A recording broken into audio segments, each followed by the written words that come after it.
que pudiera sacar al hombre de su condición de pecado.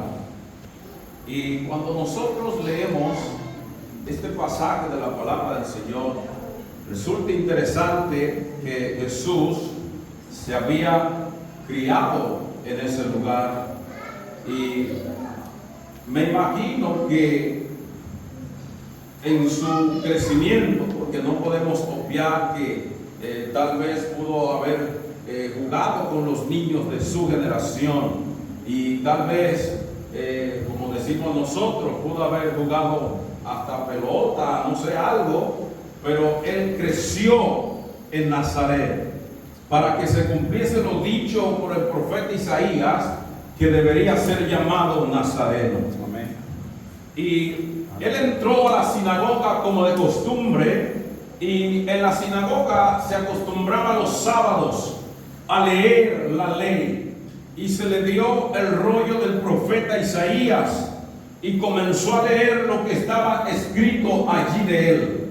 Hermano, la gente que se había criado con Jesús, le habían visto, habían jugado con él, tal vez habían estado mucho tiempo con el Señor, y al verle en la sinagoga aplicarse esta profecía sobre él, la gente no le tuvo como mucha confianza a él. Parece que la gente decía: este es hijo de José y de María, y él se está haciendo algo que él no es. Hermano, Jesús no se estaba haciendo lo que él no es, él estaba cumpliendo lo que él es. Amén. Y la gente dentro de la sinagoga se quedaron fijos mirándole, porque déjeme decirle, no a todo el mundo le daban el privilegio de leer el libro de los profetas, que todos los sábados, la Biblia dice en el libro de Hechos capítulo 13, que el apóstol Pablo también llegó a una sinagoga, y después de que se leyó el libro de los profetas, le preguntaron si tenía alguna cosa que decir. Es decir, que se acostumbraba los sábados en la sinagoga a leer las profecías. Y para nosotros es bien interesante entender que sobre Cristo estaba una unción especial, sobre Cristo había un poder especial, sobre Cristo había una autoridad para sanar, sobre Cristo había una autoridad para libertar, sobre Cristo había una autoridad para romper las cadenas de lo que estaba en tinieblas. Sobre Cristo había una autoridad para sacar a los que estaban en la cárcel. Una de las razones que tenemos que mirar dentro de la palabra del Señor es que Cristo es el ungido. Y cuando hablamos de ungido en la Biblia, hablamos de una persona que ha sido consagrada por Dios para una función específica. Es decir, esto simboliza que la persona tenía el Espíritu de Dios y la autoridad de Dios. Por ejemplo, David fue ungido como rey de Israel por el profeta Samuel. En 1 Samuel capítulo 16 verso 13, la Biblia dice que los sacerdotes como Aarón y su descendencia eran ungidos por el sacerdocio, hermano, para ejercerlo delante de Dios. Es decir, que la unción o ungido, el término, quiere decir que Dios ha designado a alguien para una función específica. De esta manera entendemos que Cristo es el ungido por excelencia. Entendemos que Cristo es el ungido de los ungidos. Entendemos que sobre Cristo estuvo la unción, de toda la unción que ha caído sobre todo el que ha pisado esta esfera. Sobre él está la autoridad y el poder de Dios. ¿Sabe qué? Hay algo que me llama la atención, y es que en estos días se han levantado una corriente de pensadores. Lo primero es que ellos dicen que Cristo no era el Mesías, porque el Mesías tenía que restaurar a Israel y él no lo hizo. Así que ellos están diciendo que esa profecía de Isaías 53 tampoco le aplica a él. Hermano, lo que ellos no han entendido es que Cristo no vino a restaurar un reino terrenal, sino espiritual. Y déjame decirle que para nosotros entender esto, tenemos que saber que en los días, los tiempos están avanzando, y alguien tiene que saber que la unción del Santo está en la iglesia de Cristo, y la iglesia de Cristo está llamada a manifestar la unción y el poder del Santo de los santos. La Biblia dice específicamente que Él llega a su ciudad. Jesús dijo que no hay profeta sin honra, sino en su propia tierra. Porque Él llega a Nazaret y dice que Él no pudo hacer milagros. Hermano, ¿quién le dijo a usted que Él no podía hacer milagros? Pero era tan grande la incredulidad de la gente que Jesús no pudo hacer nada. La costumbre, lo vimos crecer, estuvo aquí con nosotros, Él caminó con nosotros, y esta sabiduría que les daba, y estos milagros, o sea, la gente se maravillaba. Y esa palabra maravillarse no tiene que ver con asombro, tiene que ver con menosprecio. Así que Jesús quería operar en su ciudad, Él quería sanar en su ciudad, Él quería hacer milagros en la ciudad donde se crió, pero el nivel de incredulidad del ambiente obstaculizó el poder que de Él emanaba para operar en los milagros. Hermano, Dios no trabaja donde hay incredulidad. La Biblia dice que sin fe es imposible agradar a Dios. Así que Él quería obrar en Nazaret, Él quería hacer milagros, Él quería, porque sabe, alguien se le acercó y le dijo: maestro, ¿tú quieres limpiarme? Y Él dijo: sí, yo quiero ser limpio, porque Él siempre quería hacer el bien por los demás, porque esa unción estaba sobre Él, esa autoridad estaba sobre Él, el Espíritu que descendió sobre Él le señalaba a Él como el ungido, le señalaba a Él como el que Dios había elegido sobre este plano para mostrar su gloria a todos los hombres. Al contrario, no se puede creer que Dios va a operar si la incredulidad es mayor que la fe. Dios no puede operar. Por eso Juan el Bautista, mientras está predicando, le está diciendo a la gente: arrepentidos, porque el reino de los cielos se ha acercado. La gente iba a verlo pensando que Él era el ungido, pensando que Él era el Mesías. Él era ungido porque Dios lo ungió y lo separó desde el vientre de su madre para estar en el desierto como predicador. Así que Juan no era cualquier cosa. Juan era hijo de Zacarías, sacerdote. Por lo tanto, a él le tocaba el sacerdocio.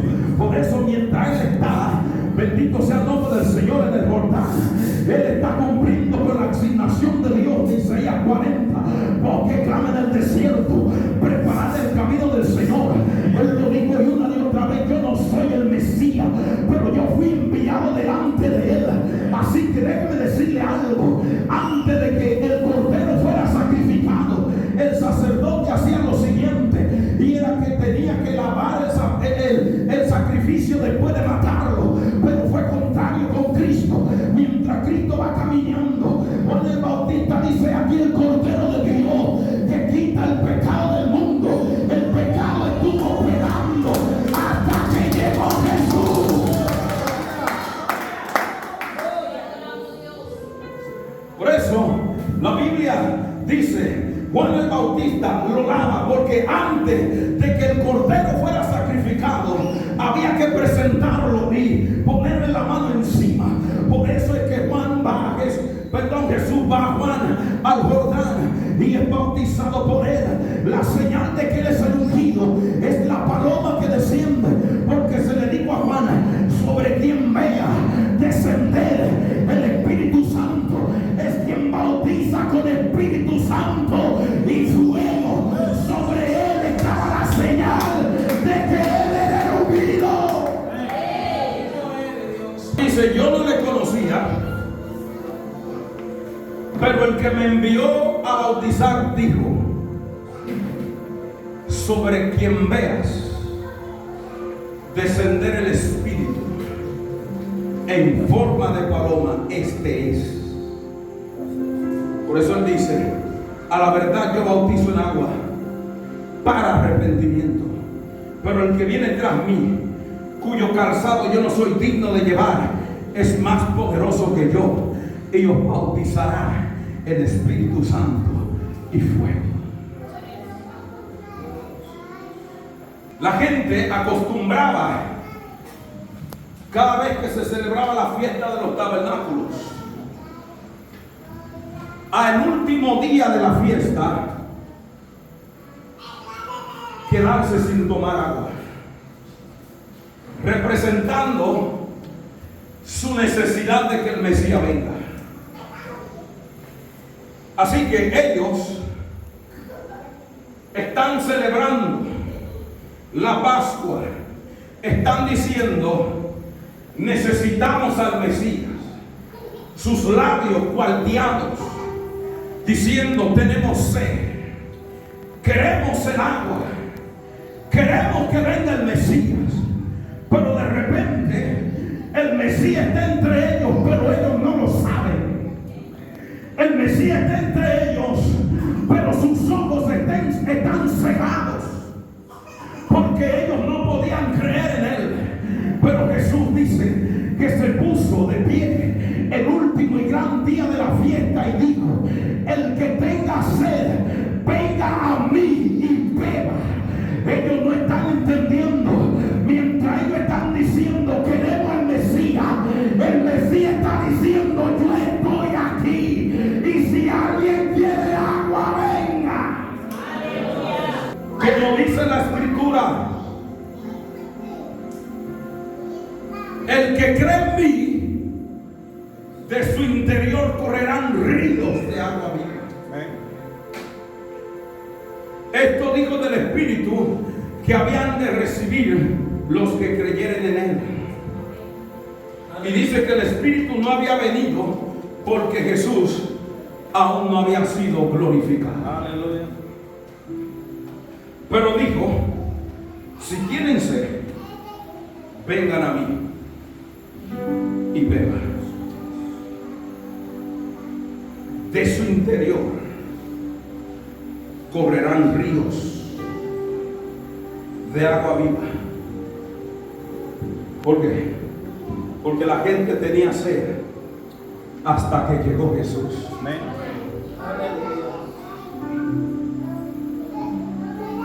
Había gente que estaba enferma hasta que llegó Jesús. Había gente paralíticas hasta que llegó Jesús. Habían ciegos hasta que llegó Jesús. Habían muertos que no resucitaban hasta que llegó Jesús. Había gente que no podía ver, que no podía hablar, que no podía oír, hasta que llegó Jesús. Se fue la sordera. Había gente que estaban en cárceles espirituales hasta que llegó Jesús. Había gente que estaban muertos espiritualmente hasta que llegó Jesús. La muerte estaba reinando sobre los hombres hasta que llegó Jesús. Y cuando llegó Jesús, él rompió el acta de los decretos que no eran contrarias y la exhibió públicamente en la cruz, triunfando sobre ellos. Aleluya. Hasta que llegó Jesús. Y una de las cosas que tenemos que profecías que hacen señalamiento. Por ejemplo, dice la palabra en Isaías capítulo 11: porque saldrá un vástago del tronco de Isaí. Saldrá una vara del tronco de Isaí, un vástago retoñará de sus raíces, y reposará sobre él espíritu de Jehová, espíritu de sabiduría, espíritu de inteligencia, espíritu de consejo, de poder, espíritu de conocimiento y de temor. 7 espíritus estaban sobre la simiente de Isaí. Hermano, mire, por eso la palabra del Señor dice de la siguiente manera: que Él no iba a juzgar por lo que viera su vista. ¿Quién fue quien no juzgó a nadie por lo que sus ojos vieran, sino que conocía a toda la gente? Ese se llama Jesús. Él no hacía acepción de personas, que conocía a la gente por dentro y por fuera. Por eso le digo a los fariseos: hipócritas, ustedes limpian lo de afuera del vaso, pero por dentro están llenos de huesos. El que sin acepción de persona juzga. Y dice que la justicia sería el cinto de sus lomos. Gloria a Dios. Y su fidelidad, el ceñidor de su cintura. Ahora, ¿cómo podemos entender eso? Apocalipsis capítulo 1, verso 16 dice: y tenía a su diestra 7 estrellas, y de su boca salía una espada aguda, y su rostro era como el sol cuando resplandece en su fuerza. Y dice Apocalipsis 1:1: escribe al ángel de la iglesia en Sardis, el que tiene los 7 espíritus de Dios, dice esto. Gloria a Dios. Por eso usted puede entender que como Cristo no había uno sobre la tierra con el poder y la sabiduría, con el conocimiento, con la autoridad. No había nadie sobre esta tierra. Y yo le tengo que decir algo más: sobre nosotros está esa autoridad, sobre nosotros está ese poder, porque a la iglesia se le dio la autoridad, y ni la puerta del Hades van a prevalecer en contra de la iglesia de Dios. ¿Por qué? Porque nosotros tenemos la unción del Santo. Y cuando tenemos la unción, la Biblia dice que conocemos todas las cosas, porque según ella somos enseñados. Y Pedro dice, hablando en el libro de Hechos capítulo 10 verso 37, hablando en la casa de Cornelio, pero él dice: ustedes saben cómo se divulgó, hablando de Jesús, desde el bautismo de Juan que se predicó. Dice cómo Dios ungió a Jesús de Nazaret con el Espíritu Santo. ¿Sabe por qué la gente dice que él no era el ungido? Porque no derramaron sobre él una copa o un cuerno de aceite. Hermano, él tuvo lo mejor que alguien puede tener: el Espíritu sobre su vida. Por eso la gente dice: bueno, como a él no lo separaron y no lo ungieron con un cuerno, no vino un profeta a ungirlo con un cuerno. No. Él no necesitaba el cuerno, porque él es el que bautiza, él es el que da el Espíritu Santo, él es el que sana, él es el que liberta, él es el que transforma. El mundo estaba en la oscuridad hasta que llegó Jesús, aquella luz verdadera que alumbra a todo hombre. Venía este mundo, en el mundo estaba, el mundo por él fue hecho, pero el mundo no le conoció. A los suyos vino, los suyos no le recibieron, mas los que le recibieron, a los que creen en su nombre, le dio potestad de ser llamados hijos de Dios. Aleluya. No éramos hijos de Dios hasta que llegó Jesús.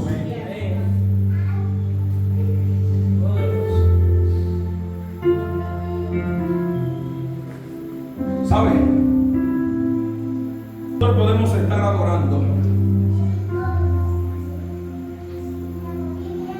y cantando, pero estar en cautiverio espiritual.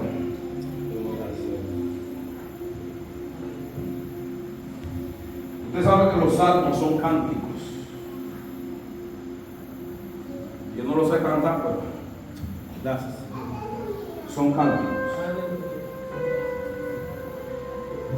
Los escritores expresaban su pesar cantando. Siempre que usted no sabe, dice el músico principal, yo no sé. Y siempre las notas que aparecen ahí están en octava, ¿qué problema? Cantaban en un tono bien alto. Pero el salmista cantando dijo: saca mi alma de la cárcel, para que yo libre te alabe. Aleluya. Porque usted puede estar alabando, pero puede estar en cautiverio. Santo Dios. Usted puede estar cantando, pero puede estar espiritualmente preso. Pero eso puede estar ahí hasta que Jesús llegue a tu vida. Eso puede seguir hasta que eso llegue a los pies del Señor Jesucristo. Santo Jesús. ¿Sabe?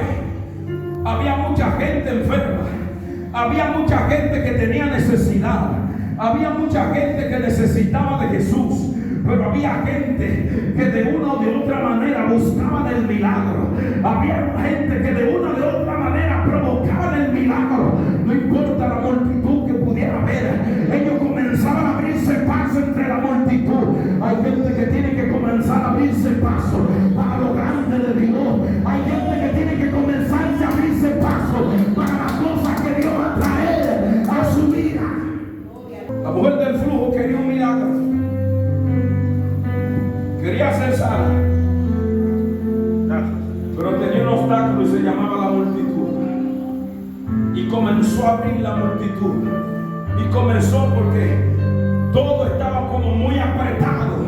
Porque donde llegaba Jesús, todo el mundo quería ver lo que iba a pasar. Algunos iban como espectadores, pero hay otros que iban en busca de un milagro y lo conseguían.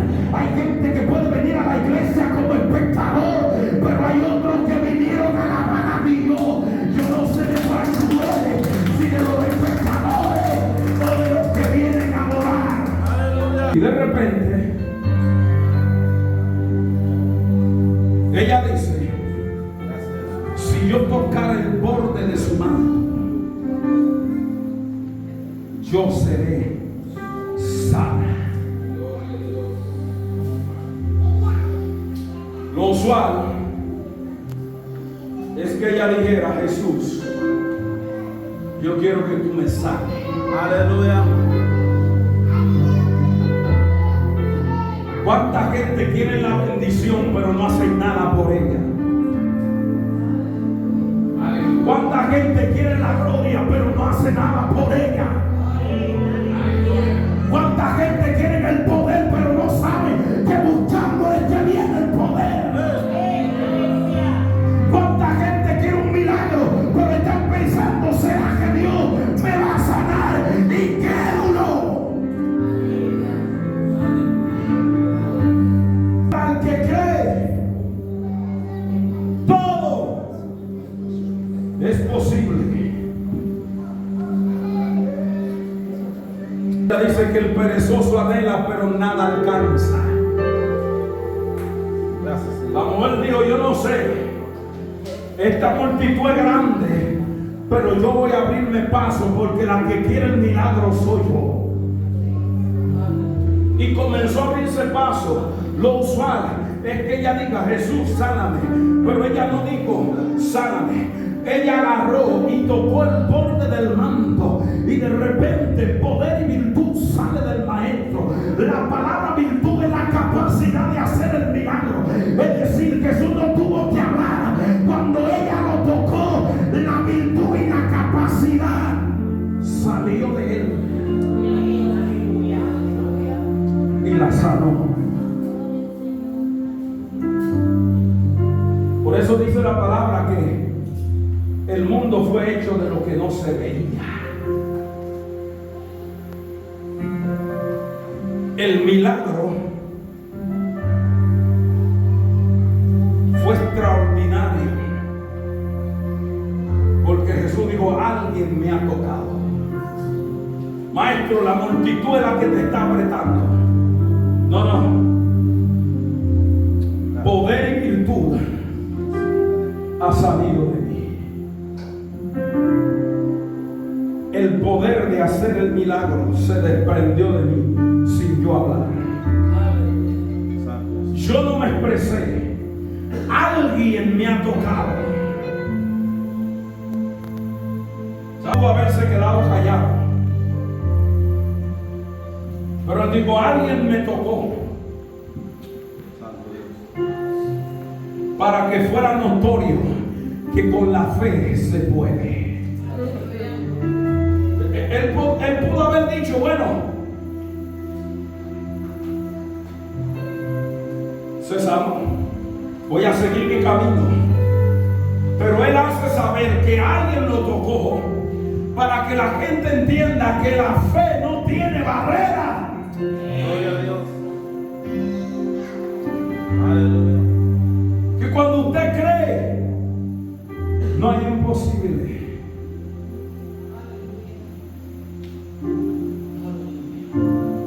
La Biblia dice en Mateo 11, capítulo 2, verso 5, que al oír Juan en la cárcel los hechos de Cristo, envió 2 discípulos para preguntarle, ¿eres tú aquel que había de venir o esperamos a otro? Respondiendo Jesús les dijo, oíd de hacer saber a Juan las cosas que oís y veis. Los ciegos ven, los cojos andan, los leprosos son limpiados, los sordos oyen, los muertos son resucitados y a los pobres les ha anunciado el reino de Dios. Juan tenía la esperanza de salir de la cárcel y le dice a sus discípulos, pregúntenle a él si él es el que había de venir o estamos esperando a alguien más. Si él es el ungido o no es el ungido. Y Jesús estaba cumpliendo con la profecía de Isaías capítulo 35. Gloria a Dios. Los ciegos iban a ver, los cojos iban a saltar, la lengua de los siervos hablaría, o de los tartamudos iba a hablar, y que aguas iban a ser cavadas en la soledad. Dile a Juan que lo que está escrito ya se cumplió. Póngase de pie.